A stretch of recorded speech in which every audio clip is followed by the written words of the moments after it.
You there? Okay.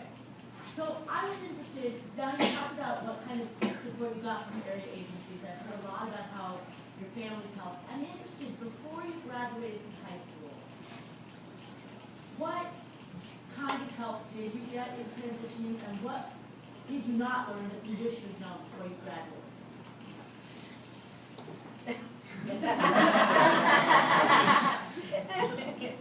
Yeah. Oh, high school. You want to go first? Sure. Okay. All right, well, I'm in high school still, so Damn, we'll let her go. haven't graduated yet. That's coming up soon. So basically in school, I work a lot with my caseworker, and I have a 504 plan, and my high school has worked very well with me. I haven't had to upgrade to an IEP or anything. You can find some outlines for 504 plans online. Those really help when you're organizing with everything. But having something really detailed has helped me a lot through high school, and the lovely ladies in academic support have been really nice to me and keeping me up through classes and everything. I've worked through every summer, tutors. It really helps.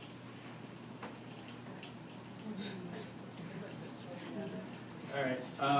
Let's see. High school was quite a while ago. Let's see. When I transitioning through high school, yeah, that was definitely a very stressful environment. I luckily only had one seizure when I was a freshman.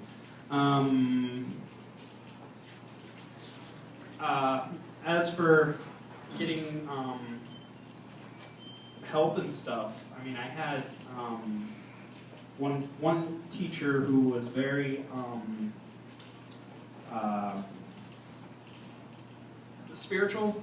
Like, she kind of helped me get through this whole thing mentally without going, you know.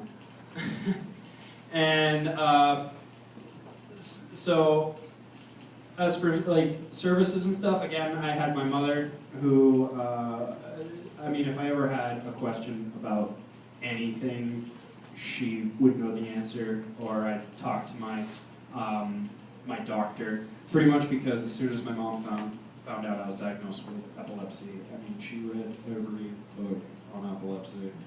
She's telling me about all these different types of epilepsy that I didn't even know existed.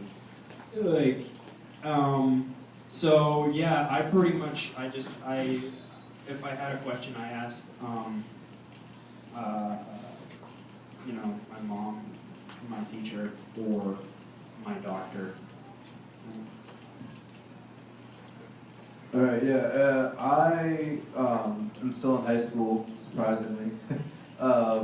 I'm graduating in June, and my experience with the transition process, I definitely am not going the traditional route at all. I had a lot of disagreements and stuff with their plan that they wanted me to do. The plan that they wanted me to do was go through all their testing, do what they wanted, you know, do all the testing that they had me at, and they had me on like a lower grade level than what I actually am, and everything. And they wanted me to get out of high school and go to voc rehab, and then and do the voc rehab thing and get a job through there. But I decided that I didn't agree with what they agree with their plan that they had for me, and I decided just to basically ignore all their recommendations and everything, and do my own thing.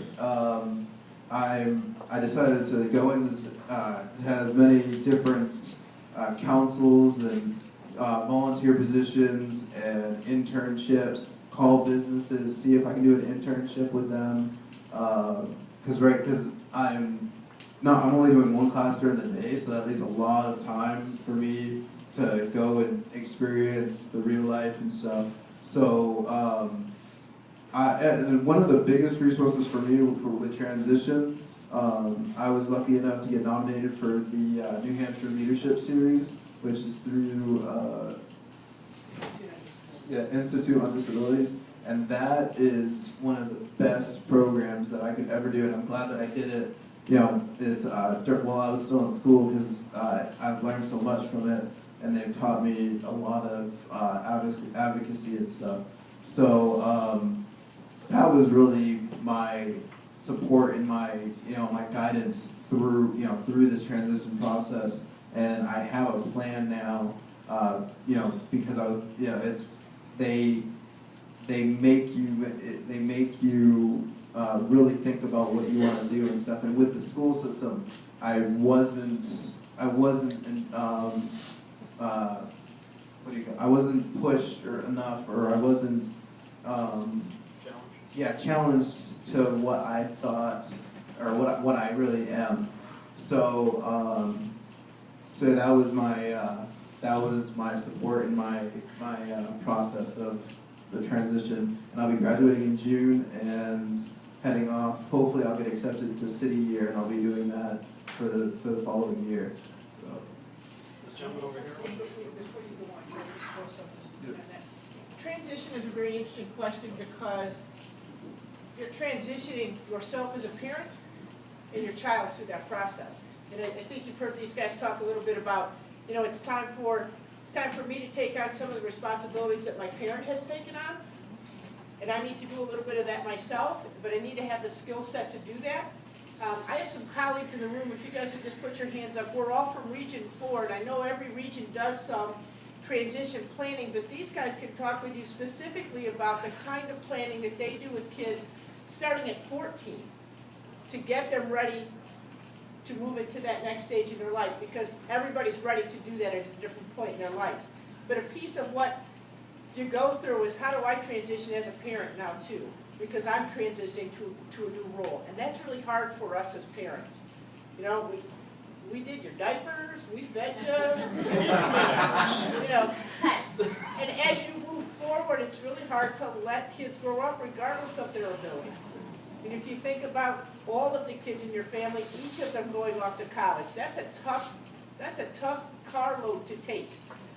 So understand that as you all get ready to do your next stage in life. And understand that as a parent, that you have some transitioning to figure out for yourself as they figure out their transitioning.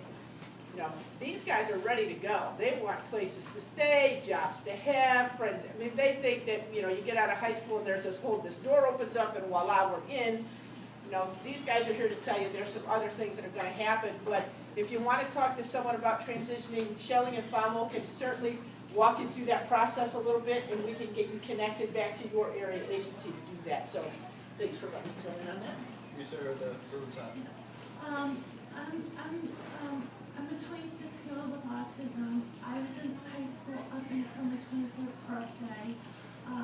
Also, another thing with autism is developmental disability with emotional delay, social skills issues. Now, if a special ed or special needs professionals look at your behavior, they would say that what you're doing is very inappropriate, because sometimes when you get very independent, if there's this illusion that you're giving them the three-fingered salute and say, F you, I can do this all by my very self, that kind of thing. So how do you do it effectively, being independent but not be overly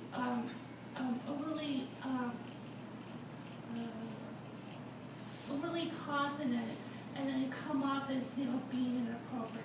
So that's kind of the stigma and things. How do you do that effectively and keep the tone? Are you talking about like keeping the peace with your parents? No, I'm just saying in general, because I know there's programs downstate in where I live, where they preach independence, but it comes off like, I don't need any help, I can do everything all by myself. But you can't do everything by yourself, you need to learn to ask for help. So it's like, how do you balance that? Because the last 50 minutes here, it looks like, independence is just do everything by yourself. Okay, I understand what you're saying. It's, it is hard. I'm not gonna lie. I still ask my mother for help. Usually I'll get a piece of paper in the mail that says something technical, mumbo jumbo about medical something or other, saying my flux capacitor isn't working properly or whatever. So basically when I get it, I hand it to her and I'm like, Mom, what's this mean? I'm like, I have no idea what this says. Or like, what's really important is insurance too. Like, as soon as the topic of insurance comes up, my mind is officially blown. Like, I don't know what I don't even know where to begin on that subject. So, I understand exactly where you're coming from on the whole, oh, you need to do everything by yourself. Well, like you said, you can't do everything by yourself. You need help. All those people who tell you need to do everything by yourself, you know, obviously they're lying to you because they themselves need help. I mean, you can't. I mean, you got to do as much as you can by yourself, but don't be afraid to ask for help on anything. Like. And how do you do that? Because that's not really teachable from my experience. Well, there are websites you can go to. There are local councils. I know John here is a member of a lot of councils that would help. So I mean, it takes, you know, phone calls and a little research, little work of the mind to figure out all these ins and outs and how to find what it is that you need. I mean, best way to do it is definitely, you know, go on Google, type in, you know, whatever it is that you need help with. Say like, I need help with insurance. You just go on Google and see if you can get somebody to put all that technical crap into layman's terms. Because I'm not gonna lie, I'm a simpleton when it comes to that sort of thing. I want it straightforward. Great, a search engine is nice, but at some point, you know, there should be some human interaction. So there should be some way to approach someone that knows that. Yeah, I mean, the search engine is a place to start. I'm not saying, you know, depend on the search engine completely. I mean, you can start at the search engine, and it might lead you to somebody who knows what they're talking about. So all it takes is, you know, the phone, or stop in their office and say, hey, what's up? I need to talk to you about this, or, you know, I mean, the search engine is just a place to start. I mean, you don't want to completely depend on it because, I mean, you go on the search engine, and next thing you know, I mean, they'll be telling you that the sky is green and the water is purple. Because just because it's on the internet doesn't mean it's all true. You want to chime in on this? Like we said, it's a transition, so it's not a cutoff. You go through the door, you still got a billion strings behind you pulling your back, so you really have to, you lean back on your past, but you have to keep moving forwards. You can't just stop, you have to keep going, but you're not cutting all the ties when you walk through that door. You don't shut it, you keep walking forwards, but you can walk back to it too. You get what I'm saying? Yeah. I know from experience from the system, it's like, you know, the system's supposed to help you, but in some cases they're not there. So you're kind of on your own. True that. And then you're accustomed to it, so when you get the help, it's like, how do you, you know, that it's kind of, I think that it's more of a methodical thing, I guess. Well, that's why I love my parents so much. They help me with everything, so. I'd be happy to talk with you after. Just Yeah. If you can contact Terry, she's right over there. Yeah, you just got to contact and make connections. I mean, come to conferences like this. This is an excellent resource to figure out what it is you need to figure out. Yeah, and like your area agency, like for me, I have a family support counselor, but